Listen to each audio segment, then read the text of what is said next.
அஸ்ஸலாமு அலைக்கும் வரஹ்மத்துல்லாஹி வபரகாத்துஹு.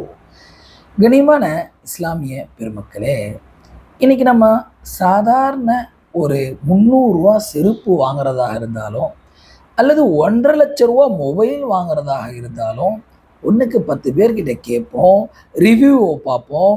அது நல்லா இருக்கா, அது நல்லது தானா, அது ஒர்த்து தானா என்றெல்லாம் நாம் கேட்டு பார்த்து செய்யக்கூடிய நாம மறுமை சார்ந்த விஷயம், ஆகிரா சார்ந்த விஷயம், ஷரியத்துடைய விஷயத்துல யாரு சொன்னாலும் உடனடியாக அதை கேட்டுடுறோம். இது ஆதாரபூர்வமானது தானா, அல்லாஹ்வுடைய தூதர் ஸல்லல்லாஹு அலைஹி வஸல்லம் இதை சொல்லி இருக்கிறாங்களா என்றெல்லாம் நாம் என்ன பண்றதே இல்லை, அதை டீப்பா ஆராயிறதே இல்லை. அல்லாஹ் பாதுகாக்கணும். மார்க்கத்துடைய விஷயத்தில் நாம அசட்டையா இருந்துட்டோம்னு சொன்னா, அசால்ட்டா இருந்துட்டோம்னு சொன்னா, நம்ம போகக்கூடிய இடம் எதுவாக இருக்கும்? நரகமாக இருக்கும்.